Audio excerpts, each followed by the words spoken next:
Je voudrais que notre conférence adopte la nécessité de dire clairement que nous ne pouvons pas payer la dette. Non pas dans un esprit belliqueux, belliciste. Ceci pour éviter que nous n'allions individuellement nous faire assassiner. Si le Burkina Faso tout seul refuse de payer la dette, je ne serai pas là à la prochaine conférence.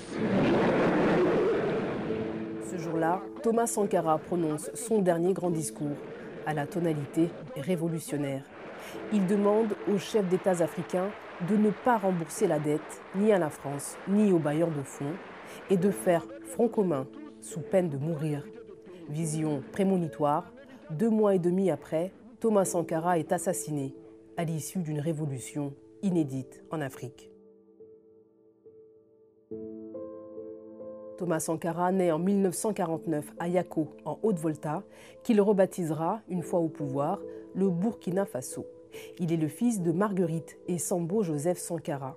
Son père, gendarme, a combattu sous le drapeau français lors de la Seconde Guerre mondiale. Après son bac, Thomas Sankara rejoint l'académie militaire d'Ansirabe à Madagascar, une expérience qui va profondément le marquer. Il y arrive au moment où Madagascar connaît une révolution, un virage à gauche avec Didier Ratsirac, donc ces jeunes colonels, ces jeunes militaires qui prennent le pouvoir et qui veulent réformer de fond en comble la société. Donc il est spectateur d'une révolution qui va l'aider lui-même à mûrir un projet révolutionnaire par rapport à la Haute-Volta. Et puis plus tard, il fera également un stage au Maroc où il se liera d'amitié de manière un peu plus précise avec Blaise Compaoré. Donc il y a dans ces déplacements à l'extérieur de la Haute-Volta des formes d'apprentissage, des formes d'éducation politique et aussi des découvertes d'expériences révolutionnaires menées dans d'autres pays qui sont très importantes puisque la conception de la révolution sankariste est d'être internationaliste. De retour à Ouagadougou, Thomas Sankara participe au renversement du régime en place. Il est soutenu par la population qui espère sortir de la pauvreté et devient président à seulement 34 ans. Inspiré par la révolution cubaine, le capitaine Sankara instaure les comités de défense de la révolution, aux méthodes radicales. Le peuple est sommé de construire écoles, dispensaires et logements.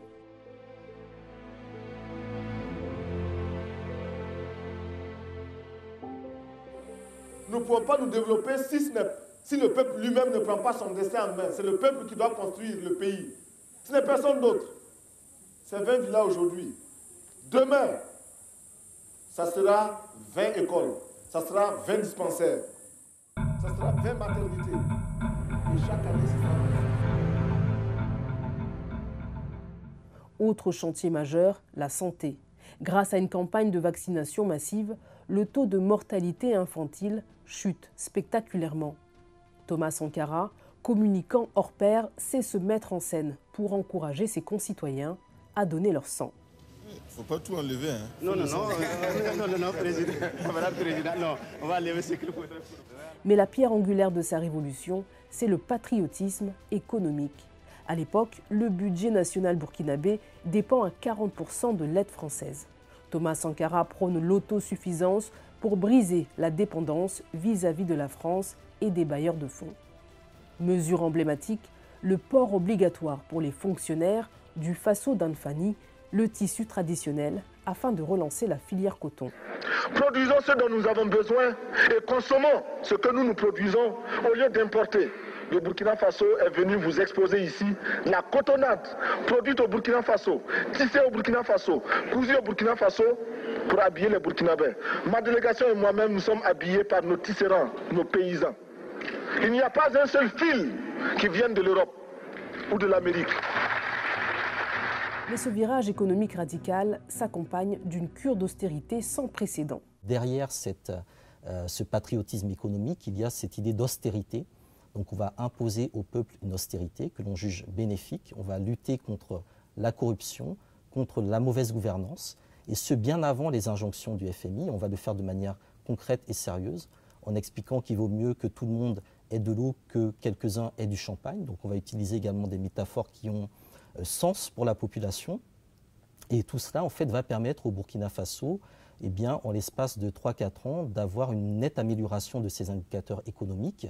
Et même la Banque mondiale, qui ne portait pas dans son cœur les mesures de Thomas Sankara, sera forcée de reconnaître que sous son règne de 4 ans, si on peut appeler ça un règne, eh bien, le Burkina Faso n'aura jamais connu un tel développement. La révolution s'attaque aussi aux problèmes écologiques. Sous Thomas Sankara, des millions d'arbres sont plantés pour contrer l'avancée du Sahel. Pour lui, l'environnement est éminemment politique. La lutte contre la désertification est un combat anti-impérialiste dans la mesure où nous savons que pour l'impérialisme, l'exploitation des hommes est un acte tout à fait normal, a fortiori l'exploitation des forêts, de quelque façon que ce soit directement ou indirectement. Thomas Sankara, athlète et musicien, impose aussi le sport de masse. Les discothèques assimilées à la bourgeoisie car payantes sont-elles fermées et remplacées par des bals populaires. Mais cette révolution à marche forcée rencontre très vite des résistances. Les syndicats malmenés ainsi que les fonctionnaires sont en première ligne de l'opposition.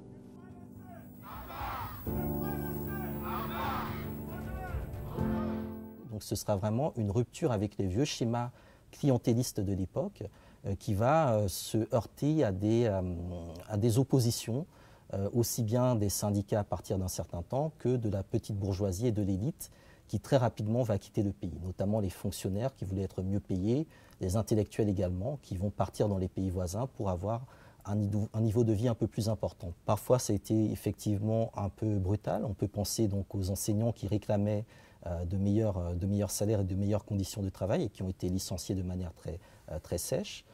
On peut également penser à la manière dont certains intellectuels ont également été traités par le régime qui a développé toute une phraséologie autour de la bourgeoisie réactionnaire.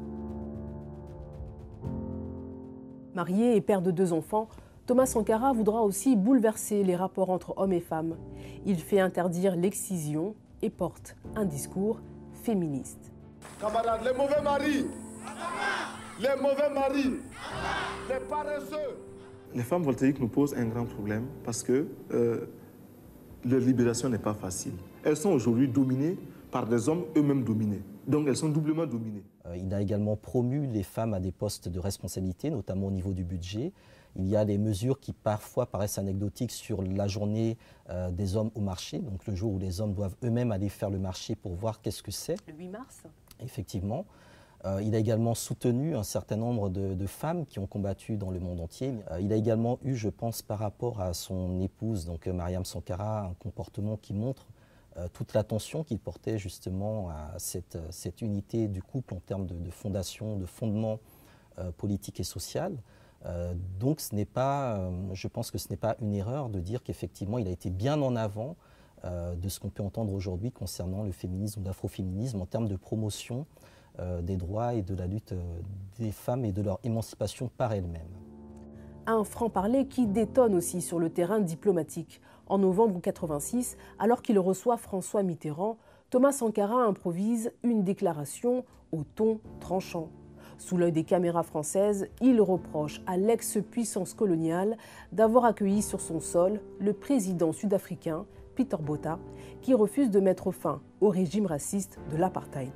Le président français, visiblement agacé, répondra que Sankara va plus loin qu'il ne le faut. J'admire ses qualités qui sont grandes, mais il tranche trop aussi. Il va plus loin qu'il ne faut, à mon avis, qui me permettent de lui parler du haut de mon expérience. Octobre 1987, la révolution est de plus en plus contestée. Au sein du régime règne un climat de méfiance. Les membres du gouvernement arrivent armés au Conseil des ministres. Des complots sont déjoués. Le 15 octobre, la révolution connaît un coup d'arrêt sanglant. Donc le 15 octobre 1987, il est en réunion au Conseil de l'Entente, il prépare un discours qui doit être tenu ultérieurement. Et donc là, on a un commando qui débarque, qui est venu le chercher précisément. Et donc il sort le premier de la salle de réunion, il est immédiatement abattu, avec ensuite plusieurs autres de ses camarades. Il y aura un survivant. Donc les corps vont être ensuite enterrés. Donc débute ensuite toute la problématique en fait de la responsabilité autour de la mort de Sankara et de ses camarades, et surtout du devenir de la dépouille de Sankara et de ses camarades. Il y a un certain nombre d'éléments qui montrent que la France est bien évidemment impliquée. Je pense que le premier élément objectif, c'est le refus de la France jusqu'à aujourd'hui d'ouvrir un certain nombre d'archives relatives à cette période. Donc on voit bien que l'État français a des choses à se reprocher. On sait également que lors de l'une des premières rencontres, si ce n'est la première rencontre entre Blaise Compaoré et Félix Houphouët-Boigny, Félix Houphouët-Boigny était furieux contre Blaise Compaoré parce que Blaise Compaoré lui avait assuré qu'on allait rendre Sankara impopulaire pour que son élimination passe comme une lettre à la poste, et ce n'a pas du tout été le cas. Blaise Compaoré, l'ami intime, le frère d'armes, s'assoira dans le fauteuil présidentiel à peine Thomas Sankara assassiné. Il mettra fin à l'expérience révolutionnaire, replacera aussitôt le Burkina Faso dans le giron de la France et régnera sans partage sur le pays pendant 27 ans. Blaise Compaoré, exilé en Côte d'Ivoire, est aujourd'hui sous le coup d'un mandat d'arrêt émis par la justice burkinabé. Il est inculpé pour assassinat et recel de cadavres. Ironie de l'histoire, en 2014, pendant les manifestations qui l'ont chassé du pouvoir, c'est le portrait de Sankara qui voguait dans les cortèges. Thomas Sankara, modèle immortel pour une jeunesse africaine, bien en peine de lui trouver un successeur.